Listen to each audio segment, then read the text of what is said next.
Il-Fondazzjoni tal-Konkatedral ta' San Ġwan esprimiet id-diżappunt tagħha fi stqarrija għal kummenti li għamel ir-rappreżentant tal-Gvern Taljan Vittorio Sgarbi brabta mal-estensjoni tal-Konkatedral fil-Kapitali Maltija.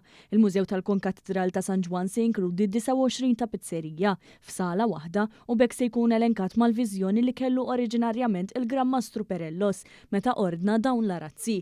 Iċċarat li dan il-proġett se jara r-restawr u l-kostruzzjoni ta' wieħed mill-aktar monumenti storiċi li għandu pajjiżna. Il-Fondazzjoni waqt il-proċess ta' tfassilu l-approvazzjoni ta' dan il-proġett għamlet diversi taħdidiet ma' stakeholders varji fosthom dawk fl-oqsma tal-ippjanar, l-istorja, it-trasport u l-awtoritajiet.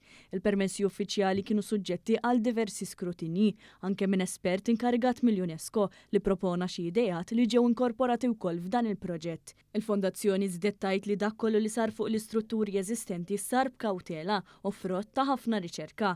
Dan il-mużew se jinkludi wkoll spazju għal diversi kollezzjonijiet kif ukoll għaċ-ċentru Caravaggio li se juri l-ħajja ta' dan l-artist f'pajjiżna.